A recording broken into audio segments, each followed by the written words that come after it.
Assalamu alaikum warahmatullahi wabarakatuh. Class 6. Today we'll start our lesson number 1. Its name is Nicobobinus, or even you can say it Nicobobinus. Actually, this is the name of the boy who is the main character of the story. He is very extraordinary boy. He thinks always different ideas, and he is not alone. There is a friend of him. Her name is Rosie. She is always partner in his different expeditions. So let's start the story. There are not many hard words. There are some hard words. I have marked their written their meanings also. So let's start. Where there is any difficulty, I will explain it. This is the story of the most extraordinary child who ever stuck his tongue out at the Prime Minister. This is a proverb to show the childish behavior.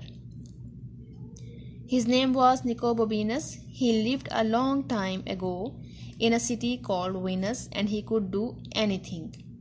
Of course, not everybody knew he could do anything. In fact, only his best friend Rosie knew, and nobody took any notice of anything Rosie said because she was always having wild ideas anyway. It means that she is always encouraging that boy to do something different, and she even always have the different new ideas with her. One day, for example, Rosie said to Nicobobinus, "Let us pull up every single weed on your doorstep." "Let's not," said Nicobobinus, which is what Rosie thought he would say. "In that case," replied Rosie, "let's discover the land of dragons." "Don't be daft," said Nicobobinus. "How can we do that?" Daft means silly. "Because you can do anything," said Rosie. So the next morning, just as it was getting light, Rosie threw little pebbles up at Nicobobinus' shutters. It means that next morning, early in the morning, she came to his home and started to throw some little stones at his window. Nicobobinus was still half asleep when he looked out. "What's the matter, Rosie?" he asked. "Shh," whispered Rosie. "I have got the buns and the lemonade." "What for?" asked Nicobobinus. "Supplies for the road," whispered Rosie. "Where are we going?" asked Nicobobinus. "We are going to find the land of dragons," whispered Rosie. "Don't you remember?" "Oh, I thought you might have forgotten about that," said Nicobobinus.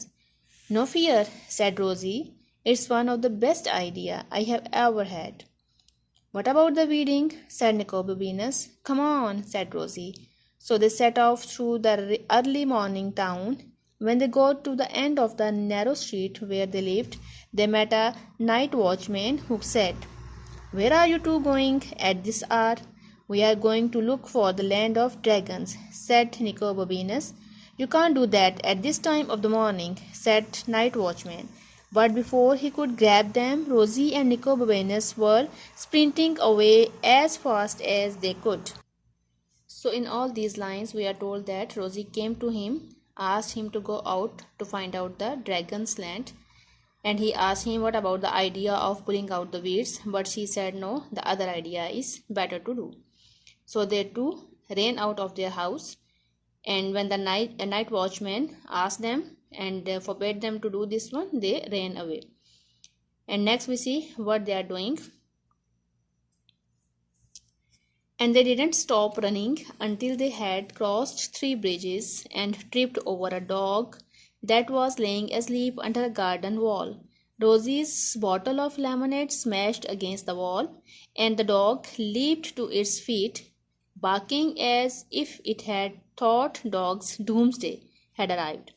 For a moment, they were sure it was going to bite them. But then it noticed that the two buns that had rolled into the gutter, and it wolfed them down, barked "thank you," and ran off to tell his friends. "We are not going to get far without supplies," said Rosie gloomily. Gloomily means sadly.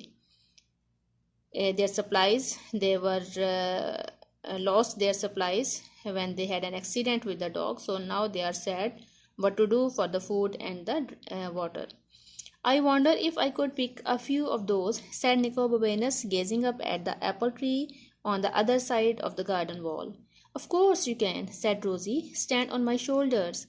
So Nicobabanus stood on Rosie's shoulders and climbed onto the wall, but the tree was further away than he thought, and as he reached out, he lost his balance and fell with a crash down into the most magnificent garden he had ever been in.